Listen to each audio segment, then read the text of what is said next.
quero te levar junto comigo ao sermão da Santa Ceia, ao maravilhoso sermão da Santa Ceia, àquela altura já em que Judas tinha saído para fazer a traição, visto que no primeiro momento ele esteve presente, já com o diabo tendo contaminado seu coração para que ele traísse o Senhor, ele que nos bastidores tramava uma traição, um golpe, a venda do seu Salvador.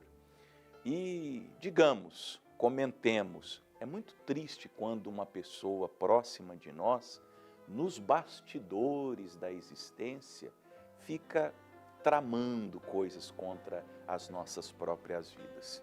Estava assim Judas, junto, mas tramando nos bastidores. Jesus, sabendo de tudo, e Jesus sabe de tudo, e faz os seus saberem de tudo, disse: um de vocês aqui vai me trair. Aquele aqui deu o bocado molhado, molhou o bocado de pão no suco de uva, deu a Judas, Judas comeu, foi a última chance daquele miserável, e na hora que ele comeu o bocado molhado, Satanás entrou em seu coração. Jesus olha para ele, os discípulos não entenderam isso, e diz: o que você tem para fazer, faça depressa. Judas saiu, os apóstolos pensaram até que Judas tinha ido comprar alguma coisa, porque ele saiu com a sacola da oferta. Veja que o cidadão era tão maligno que ele levou junto a sacola da oferta, a salva da oferta. Os discípulos comentaram: deve ter ido comprar alguma coisa que tenha faltado, ou foi ajudar os pobres. Isso você lê lá em João 13. Aí o ambiente ficou em paz. Aí Jesus estava reunido apenas com aqueles verdadeiramente que o amavam.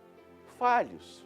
Estava ali Pedro, o apóstolo impetuoso, o apóstolo que naquela mesma noite o negaria, mas que depois se arrependeria e seria restaurado para ser o líder da igreja. Estava ali Tomé que não participaria do dia da ressurreição, do domingo da ressurreição, mas 8 dias depois teria a oportunidade de se arrepender e arrepender-se da sua incredulidade. Estava ali João, discípulo a quem Jesus amava, e André e tantos outros. Aquele ambiente em que todos, com as suas falhas, com seus defeitos, amavam Jesus. E aí nós vamos ao capítulo 14, e eu vou tentar até o versículo de número 15. Nós vamos começar no 1 e eu vou tentar chegar ao 15. Caso eu não consiga, a gente continua essa história no outro dia, até porque há lições muito importantes nessa primeira parte e eu não quero desperdiçá-las, mas que você possa aprender. João, Evangelho de João, capítulo 14, do verso 1 até o verso 15. Já vai aparecer para você, espero que você já tenha encontrado, eu vou começar a leitura. Jesus disse assim: não se turbe o vosso coração, credes em Deus, crede também em mim. Olha que interessante, vamos meditar juntos sobre isso.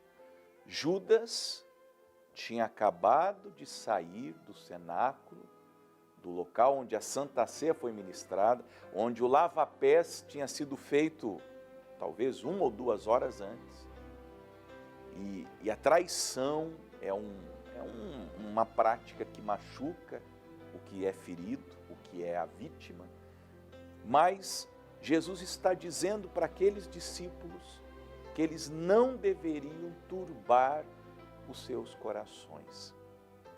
Não só em relação àquilo que eles ainda não sabiam, imagino que eles souberam depois, mas em relação a tudo que estava para vir. E Jesus sabia tudo que viria na vida daqueles apóstolos. Como ele sabe tudo que vem na minha vida. Ou você acha que Jesus não conhece as nossas vidas?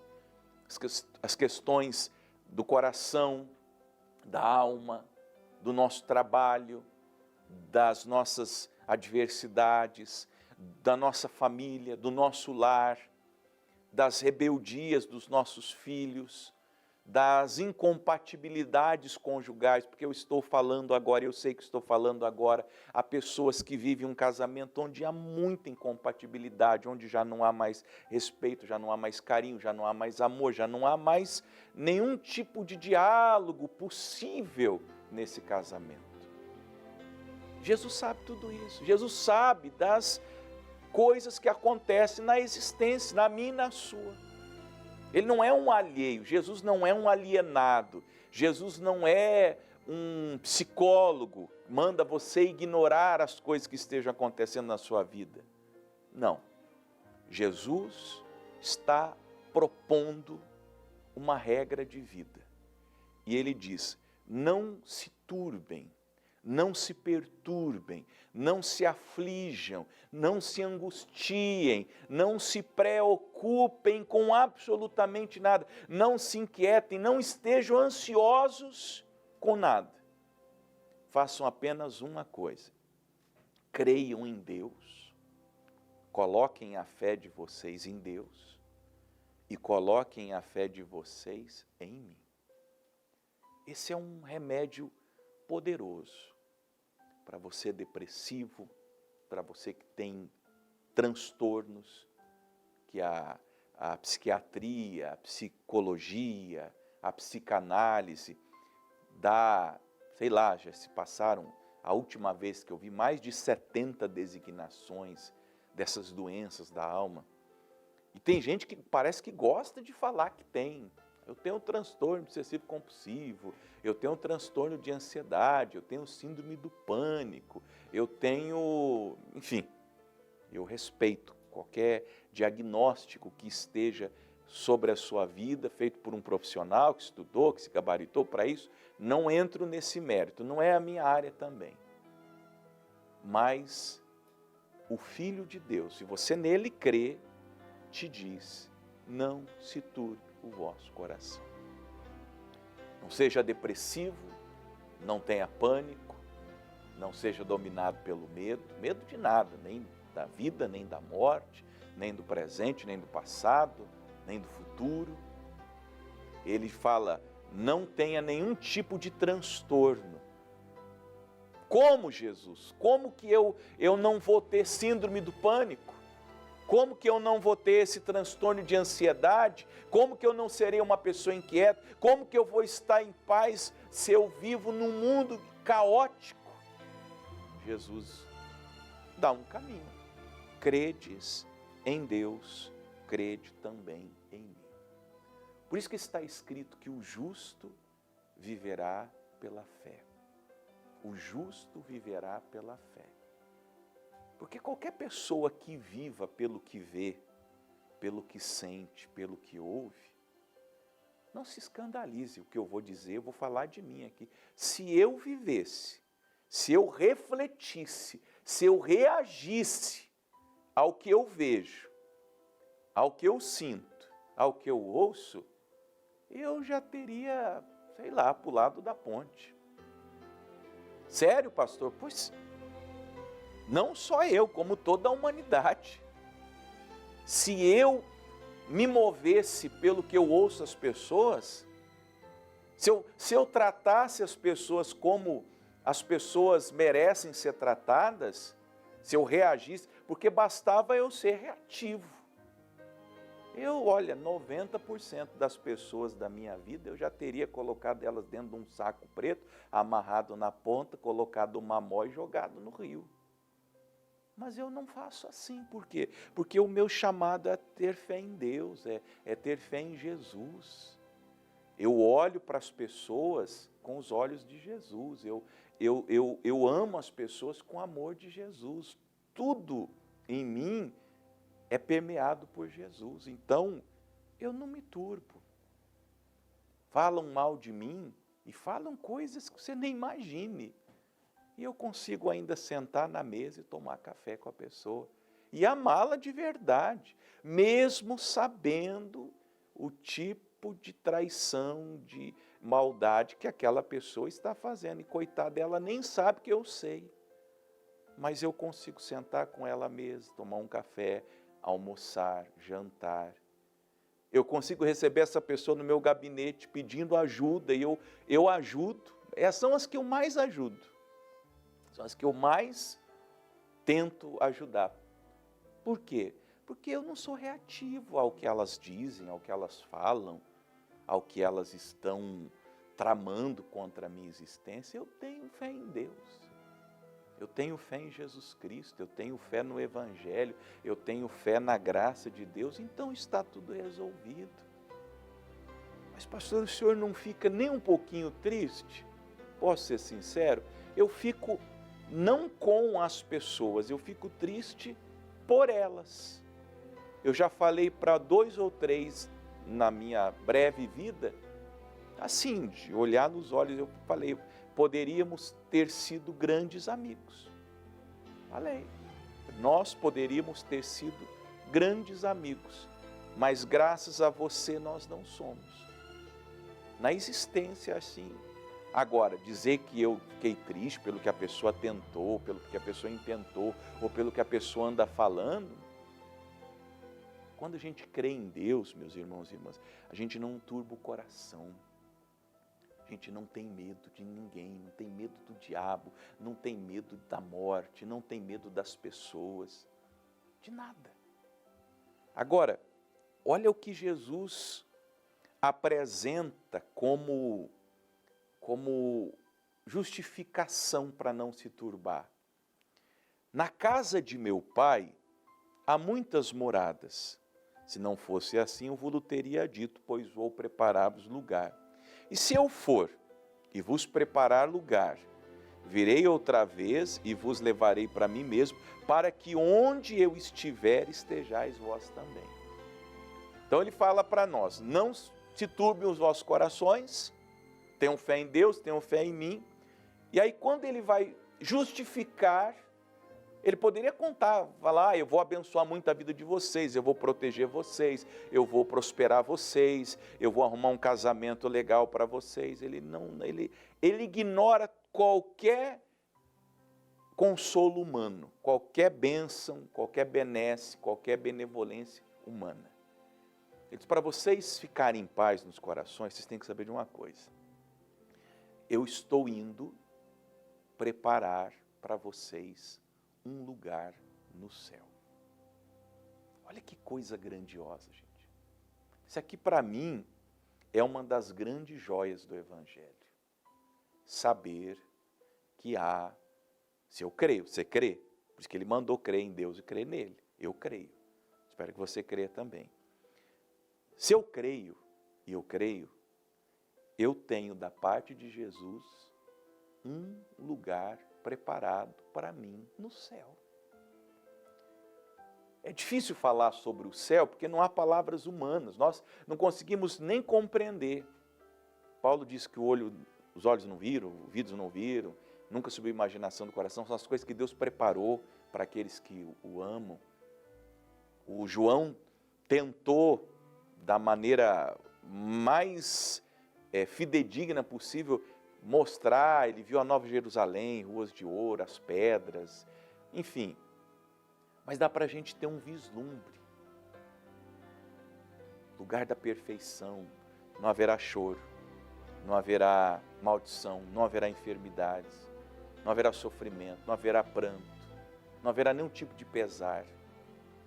E esse lugar foi preparado por Jesus para mim.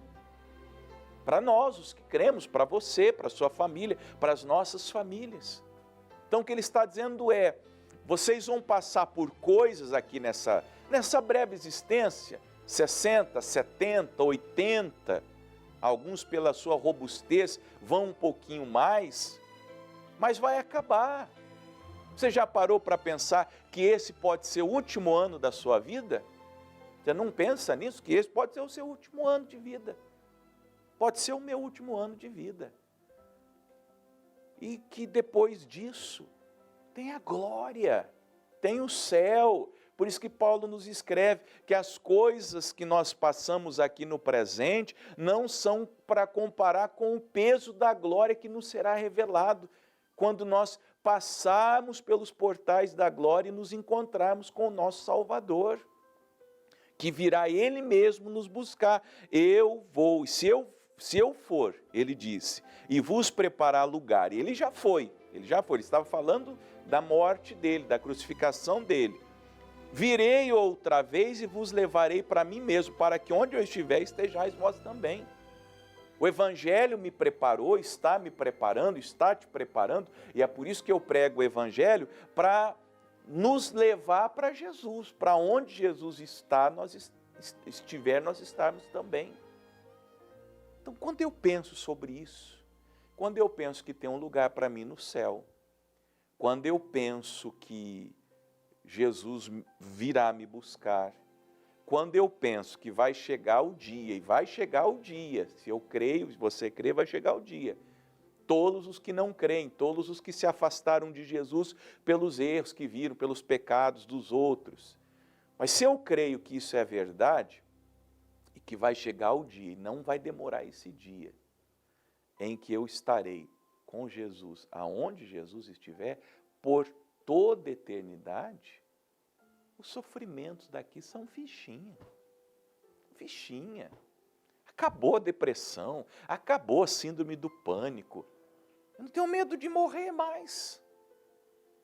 Você já parou para imaginar isso, a glória do Evangelho? A pessoa perde o medo, o maior de todos os medos, está escrito em Hebreus, que os seres humanos são escravos do medo da morte. Até o que se diz ateu aí, o avião começa a cair, ele fala o quê? Meu Deus, tem medo de morrer, todo mundo tem medo de morrer. Agora, uma pessoa que creu em Jesus Cristo, ela não tem mais nenhum medo de morrer. Nem isso ela tem mais. Não tem medo do amanhã, não tem medo de ficar pobre, não tem medo de perseguição. Esse movimento que eu vejo na igreja evangélica brasileira, de pastores, por causa do STF, por causa de governos de esquerda, a maioria dos pastores da igreja evangélica brasileira são mariquinhas.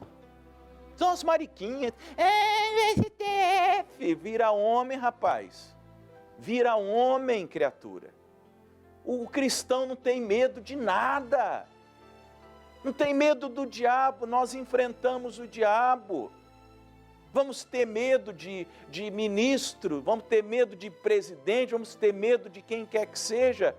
Um cristão verdadeiro não tem medo nem da morte, nem do inferno, nem do diabo. Vai ter medo de um comedor de arroz e feijão, que é exemplo de Herodes, pode morrer na frente de todo mundo qualquer dia e comido de bicho? Mas não se crê mais no Evangelho, minha gente, não se crê. A igreja evangélica no Brasil é tudo menos evangélica. Porque evangélico pressupõe a qualidade de quem crê no Evangelho. E o Evangelho é isso aqui, ó, isso aqui é Evangelho, isso aqui é a nata do Evangelho, isso aqui é puro e simples Evangelho. Se eu for e vos preparar lugar, virei outra vez e vos levarei para mim mesmo, para que onde eu estiver estejam vocês também. Que Jesus? O Senhor vai me levar junto para sempre? Logo que tudo isso aqui terminar, que as lutas, as dores, os sofrimentos, os pesares, as perseguições, então vai valer a pena. Vamos pagar um preço? No caso desses apóstolos amados, pagaram com a própria vida a proclamação do Evangelho, foram presos, foram chicoteados, foram açoitados em praça pública, foram crucificados como Pedro, mas depois de tudo isso vai valer a pena? Tô dentro. E é isso que eu quero para a minha vida. Mesmo vós sabeis para onde vou e conheceis o caminho. Aí o Tomé, que era assim, mais devagar para crer. Tem gente que é mais devagar para crer, mas você vai chegar lá. Senhor, nós não sabemos para onde vais. Como podemos saber o caminho? Disse-lhe Jesus, eu sou o caminho e a verdade e a vida. Ninguém vem ao Pai senão por mim. É tudo sobre Jesus, gente. Pastores, leigos, você que já é da fé, você que é da graça, da outra denominação. Esquece, pelo amor de Deus, esquece essa coisa de denominação, de igreja, de pastor, de bispo, de apóstolo, de fulano de tal. É tudo sobre Jesus, é tudo sobre Cristo. Ele diz, eu sou o caminho. Você quer ir ao Pai, você quer chegar no céu, você quer trilhar o caminho mais glorioso que existe aqui nessa existência? Jesus. Quer uma verdade para crer, para colocar a sua fé? Esquece o que essa pastorada do YouTube, do Facebook, do Instagram está dizendo. Parem com isso. Vocês já perceberam que eles nem Bíblia carregam? Vocês já perceberam? Ou vocês não perceberam? Só eu que percebo? Será que só eu que estou lúcido nesse mundo? E nem Bíblia esses caras carregam. Eles não abrem as Escrituras, eles falam coisas da cabeça deles. O Deus deles é o ventre, vocês não perceberam isso? Então, a verdade é Jesus, põe tua fé em Jesus. Pastor, como que eu faço? Leia os evangelhos, leia, compre uma Bíblia, tenha uma Bíblia. Tenha uma Bíblia e leia, principalmente os evangelhos e o Novo Testamento. Até que essas palavras de verdade estejam dentro do teu coração, e aí você creia nelas. Ele diz, eu sou o caminho e a verdade e a vida. Quem tem Jesus tem vida. Quem tem Jesus está em paz. Quem tem Jesus não se turba o coração. Quem tem Jesus descansa, está pacificado, e sabe que está perdoado, e sabe que está salvo, e quer se santificar, não é atraído pelas coisas desse mundo, está pensando nas coisas do alto, porque isso é vida. Vida, gente, não é o cinema, não é o entretenimento, não é o esporte, não é a comida no prato. Vida é Cristo. Cristo diz, eu sou a verdadeira comida. Sua alma tem anseios que só podem ser supridos em Jesus.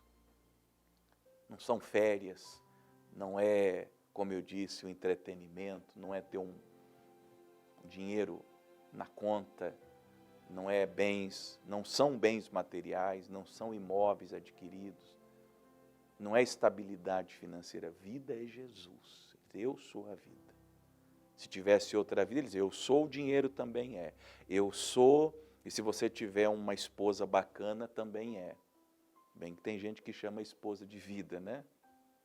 Mas é Jesus a vida. Eu sou a vida, eu sou a vida, eu sou a vida. Quem me tem, tem vida. Quem anda comigo tem vida. Quem pratica a minha palavra tem vida. E ninguém vai ao Pai, a não ser por meu intermédio. Eu sou o elo de vocês e de Deus. Não se turbe o vosso coração. Eu vou ter que parar por aqui. Mas essa é a palavra. Não se turbe o vosso coração. Se você se converter verdadeiramente, o grande sinal de uma conversão genuína, espera, guarde o que eu vou te dizer agora, é a paz no coração. Uma pessoa que ainda não está em paz no seu coração, é porque ela ainda não terminou, talvez esteja tramitando o processo de uma conversão, mas ainda não aconteceu, porque no momento que você se converte e que você recebe um novo coração, um coração que anseia pelo céu, você já não se turba o coração, você já não tem medo de morrer, você já não tem medo do futuro, você já não se quieta pelo que falta ou pelo que deixa de acontecer, você está em paz, extremamente em paz. E eu rogo a Deus que você chegue no nível das palavras que Jesus nos propõe nesse dia. Amém?